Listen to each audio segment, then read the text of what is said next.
طريق القدس يمر بالقلمون وبالزبداني وبحمص. طريق فلسطين لا ما بتمر بالزبداني ودمشق.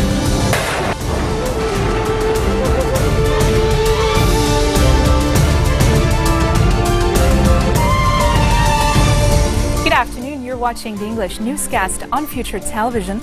I'm Linda Tamim and these are today's headlines. Angry Shuf residents blocked the Beirut side and highway to protest the disposal of Beirut and Mount Lebanon's garbage in their villages, threatening to prolong the country's week-long garbage crisis. Government sources say Prime Minister Tamam Salam is serious about his resignation on the backdrop of a governmental crisis. And Syrian President Bashar al-Assad says he supports any political dialogue to end his country's conflict, even if its effects are limited. Environment Minister Mohammed al-Mashnouk has announced that the collection of garbage will resume in Beirut and Mount Lebanon after the ministry located new dumps, declaring an end to a 6-day crisis that saw the capital and its suburbs buried under piles of waste. The solution was reached after intensive efforts sponsored by Prime Minister Tamam Salam. Mashnouk released a separate statement earlier yesterday asking the public to sort their garbage at home and in commercial shops.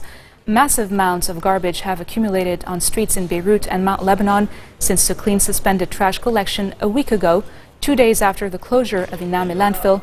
Saturday's announcement came 2 hours after hundreds of people marched in downtown Beirut to denounce the government's failure to solve the crisis. Residents of the Shuf area of Iklim and Al-Kharoub, southeast of Beirut, have blocked the highway earlier this morning in protest to the Environment Ministry's decision to transfer garbage into their province. The residents gathered on the coastal highway in the town of Jiye at the junction of Barja to block the road. Some youth have also blocked the road leading to the Siblin cement factory, fearing that dump trucks might take the garbage to that destination. Reports later said that the residents erected tents in the middle of the Jiye highway. The protesters have also prevented 4 dump trucks from passing. They stressed that they will not open the road until the Environment Ministry backs down on their decision. Government sources say Prime Minister Tamam Salam is serious about his resignation on the backdrop of the governmental crisis, and he will not keep guard for attempts to obstruct cabinet. Sources say Hezbollah and the Free Patriotic Movement have not offered Salam any initiative to find a solution for the government crisis. Salam has threatened lately that he will submit his resignation to object the paralysis caused by the FPM. The cabinet crisis grew earlier this month when Foreign Affairs Minister Gibran Bassil bickered with Salam during a session after accusing him of infringing on the president's powers in the absence of a head of state. Cautious calm is prevailing in the southern Palestinian refugee camp of Ain al-Helwe as sporadic gunfire could be heard during pre-dawn hours. The national news agency said no casualties were reported. A security source said 3 gunmen targeted Talal al-Urduni, a Fatah movement security official, and his bodyguard in the Kinayat neighborhood of the camp. The 2 men succumbed to their wounds shortly after reaching the small Al-Inda Insani hospital inside Ain al-Helwe. Dozens of Fatah troops deployed in the neighborhood after the incident. In May of 2014, Urduni escaped a bombing that targeted his convoy in the camp. 2 people were wounded in the incident. Urduni was known to have had tense relations with Islamists in the camp, especially Fatah al-Islam, with whom Urduni and his supporters engaged in clashes several times during the past few years. Mernat Patriarch Bashar al-Rahi has lamented the ongoing presidential vacuum, accusing rival political blocs for increasing sectarian tensions in the country. During his weekly Sunday sermon, he criticized rival parties for ignoring the will of the majority of the patient Lebanese people, saying division has reached a dangerous and unacceptable limit. Rahi reiterated calls on lawmakers to present an initiative to resolve the presidential stalemate and elect a new head of state. Lebanon has been without a head of state since the tenure of President Michel Sleiman ended in May of 2014, and a new president has not been elected due to sharp differences between rivals on a compromise candidate.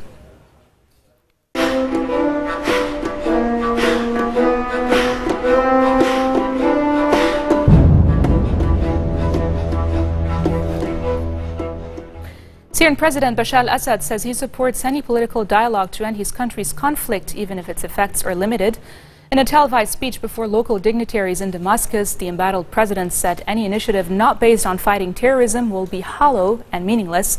In his address, Assad said groups fighting to topple him had received increased backing from their state sponsors in reference to countries including Turkey and Saudi Arabia. He also tried to justify why the Syrian army has given up some areas of Syria, including the northwestern city of Idlib, saying it was due to military priorities. Assad carried on saying that the Syrian army has faced a series of battlefield setbacks since March. It lost most of Idlib province to a rebel alliance, including the Syrian al-Qaeda branch, the Nusra Front, and important areas of the southern border region to mainstream groups of the Southern Front. 2 Turkish soldiers were killed in a car bomb attack in the Kurdish-dominated southeast of the country after separatist rebels warned they will no longer observe a truce after Ankara's airstrikes on their positions in Iraq. Turkey has launched an anti-terror cross-border offensive against the Islamic State and Kurdistan Workers' Party militants after a wave of violence in the country, pounding their positions with airstrikes and artillery. But the expansion of the campaign has jeopardized the truce with the Kurdish militants that has largely held since 2013. The PKK on Saturday said the conditions were no longer in place to observe the ceasefire, following the heaviest Turkish airstrikes on its positions in northern Iraq since August of 2011. Iran's Foreign Minister Mohammad Javad Zarif begins a charm offensive in the Gulf to defend a nuclear deal. That's coming up next.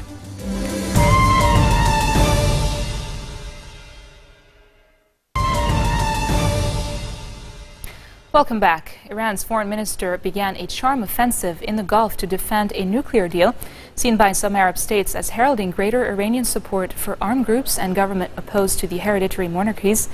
Most Gulf Arab countries have long accused Tehran of interference in Arab affairs, alleging financial or armed support for political movements in countries including Bahrain, Yemen, and Lebanon. But Iran denies interference and says the nuclear deal will not change its policies in the region. Minister Mohammad Javad Zarif began a one-day, 3-country tour by visiting Kuwait. He was due to go on to Qatar and then Iraq. Iran's Deputy Foreign Minister for Arab and African Affairs, Hossein Amin Abdullahian, accompanying Zarif, said the goal of his visit was strengthening ties and developing cooperation in all fields with Iran's neighbors. U.S. President Barack Obama, wrapping up a landmark trip to Kenya, has told Kenyans that there is no limit to what you can achieve, but said they had to deepen democracy, tackle corruption, and end exclusion based on gender or ethnicity. Obama addressed an audience of several thousand packed into an indoor arena in Nairobi before heading to Ethiopia, the second stop on his East African tour. The fact is, too often, here in Kenya, as is true in other places, corruption is tolerated because that's how things have always been done. People just think that that is sort of the normal state of affairs. And there was a time in the United States where that was true too. My hometown of Chicago was infamous for Al Capone and you know, the mob and you know, organized crime corrupting law enforcement. But what happened was that over time people got fed up, and leaders stood up and they said, we're not going to play that game anymore. And you changed the culture and you changed habits. Here in Kenya, it's time to change habits and decisively break that cycle, because corruption holds back every aspect of economic and civil life. It's an anchor that weighs you down and prevents you from achieving what you could. But around the world, there is a tradition of repressing women and treating them differently and not giving them the same opportunities, and husbands beating their wives, and children not being sent to school. Those are traditions. Treating women and girls as second-class citizens, those are bad traditions. They need to change. They're holding you back.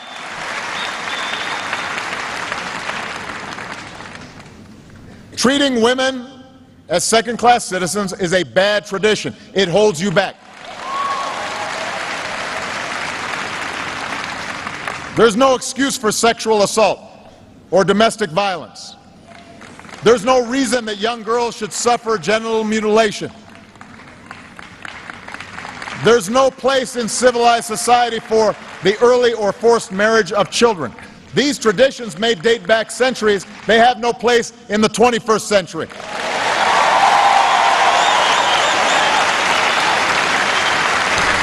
U.S. presidential candidate Hillary Clinton said she did not use a private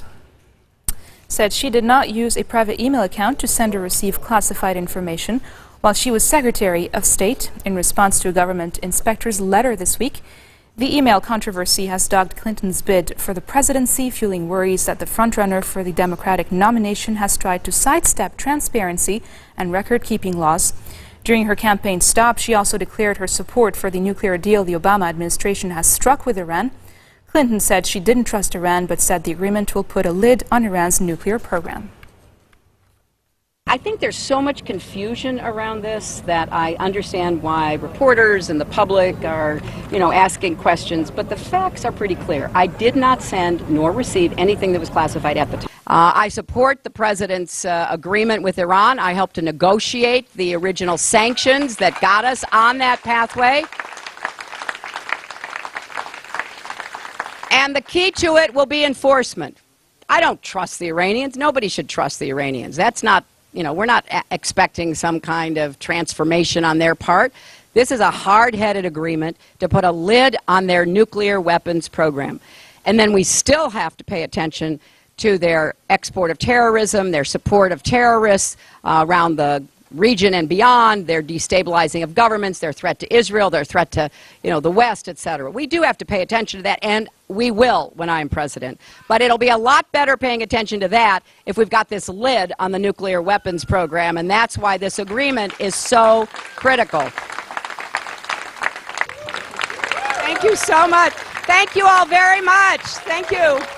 Thank you. And still in the U.S., a funeral has been held in Chicago for a young African-American woman who was found dead in her jail cell as hundreds of protesters gathered in the U.S. state of New Jersey to campaign against police brutality and racial injustice.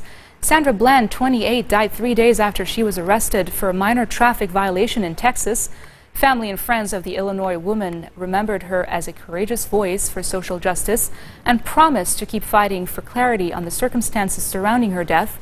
Hundreds of people celebrated her life at the funeral, but some also said they were still struggling to understand how a traffic stop for failing to use a turn signal escalated into a physical confrontation and landed her in a cell where authorities say she killed herself 3 days later. The Harris County, Texas Medical Examiner's Office determined through an autopsy that Bland hanged herself with a plastic bag. Bland's family has questioned the findings, saying she was excited about starting a new job and wouldn't have possibly taken her own life. Moving on to Japan, at least 3 people have been killed when a small airplane has crashed into a residential area of the Japanese capital, Tokyo, setting fire to houses and cars. The fire department said 1 person was rescued unconscious from the plane after the crash, and another woman was found unconscious among the wreckage on the ground. No further details were available on the casualties or how many people were on board the plane. This marks the end of our bulletin for today. Now for a reminder of our top stories. Angry Shuf residents blocked the Beirut-Sidon highway to protest the disposal of Beirut and Mount Lebanon's garbage in their villages, threatening to prolong the country's week-long garbage crisis. Government sources say Prime Minister Tamam Slam is serious about his resignation on the backdrop of the governmental crisis. And Syrian President Bashar al-Assad says he supports any political dialogue to end his country's conflict, even if its effects are limited. Those are your top stories for today. I'm Linda Tamim signing off. طريق القدس يمر بالقلمون وبالزبداني وبحمص. طريق فلسطين لا ما بتمر بالزبداني ودمشق.